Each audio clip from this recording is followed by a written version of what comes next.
नागपुर के एक शहर में नरेंद्र रहता था और एक अच्छी नौकरी करता था, परंतु कुछ कारणवश उसकी नौकरी छूट गई और घर चलाने के लिए कर्ज लेने की नौबत आ गई। वह अपने जानने वालों के कर्ज में पूरी तरह से डूबता जा रहा था। उसकी समझ में नहीं आ रहा था कि किस तरीके से इस समस्या से छुटकारा पाया जाए। पढ़ा लिखा होने के बावजूद भी उसे कहीं भी नौकरी नहीं मिल रही थी। कुछ दिन बीत जाने के बाद वह घर वालों से छिपकर एक ढाबे में काम करने लगा। अब ढाबे का मालिक जो भी काम करने के लिए कहता, वो उसे चुपचाप करता।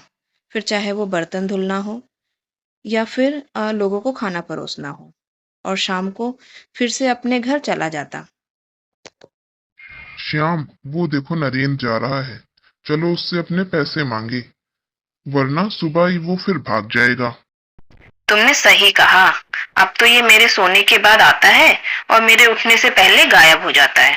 मोहन और श्याम नरेंद्र के घर आ पहुंचते हैं। आज तुम्हारे दर्शन हुए हैं। नहीं यार, बस इस समस्या से निपटने की कोशिश कर रहा हूँ। अब अगर तुमने हमारे पैसे नहीं दिए तो तुम्हें ब्याज देना पड़ेगा। ये लो दोस्त, ये कुछ पैसे हैं।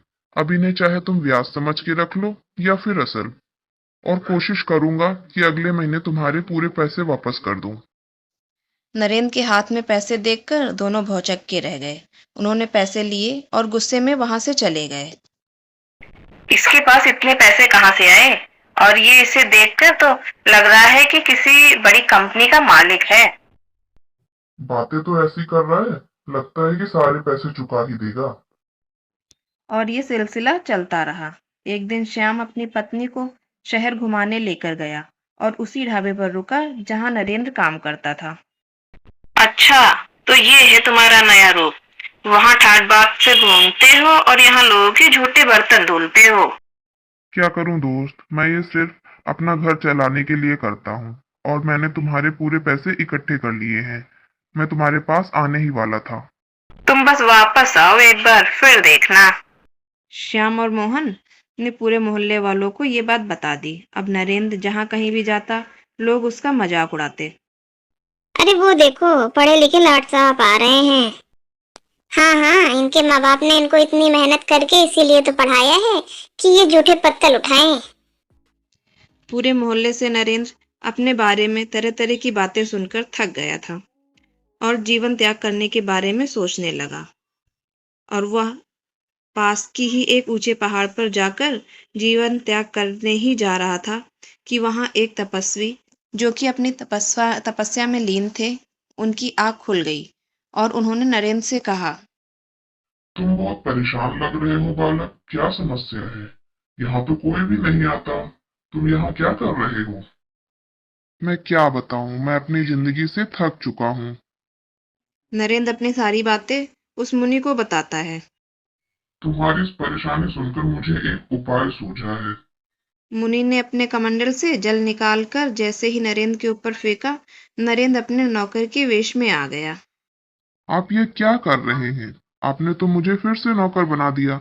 सारे लोग मेरे इसी वेश को देखकर तो मुझ पर हंसते हैं। मैं तुम्हें आशीर्वाद देता हूँ कि इस वेश में तुम जब भी किसी को खाना खिलाओगे तो तुम्हारी आमदनी में 4 गुनी बढ़ोतरी हो जाएगी। नरेंद्र बिना कुछ बोले कहे वहां से चला गया और उसी ढाबे में फिर से काम करने लगा। जल्द ही उसकी आमदनी में बढ़ोतरी हो गई और उसने एक अच्छी जमीन देखकर उस पर अपना एक आलीशान होटल बनवाने लगा। ठेकेदार साहब, अच्छा सा होटल बनाना। इसमें मुझे अपने नगरवासियों को दावत देनी है। जो आदमी लोगों के जूठे बर्तन धोता था, आज वो इस तरह का कैसे हो गया? समय का खेल है बस।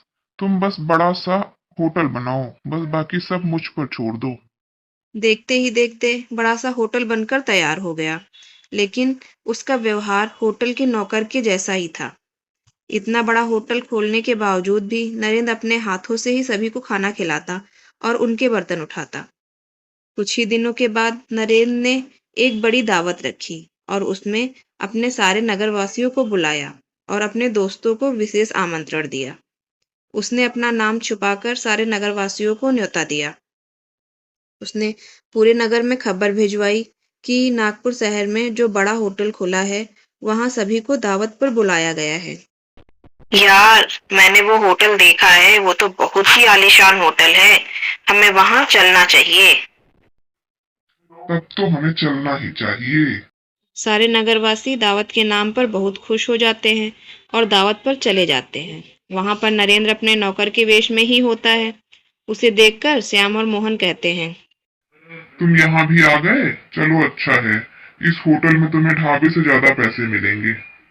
वो दोनों नरेंद्र का मजाक उड़ा ही रहे थे कि तभी वहां ठेकेदार आ जाता है और वो कहता है, जिसे आप नौकर समझ रहे हैं, असल में वो इस आलीशान होटल का मालिक है।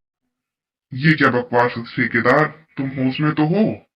मैं सच कह रहा हूँ, ये होटल मैंने ही बनाया है और ये इन्हीं का है।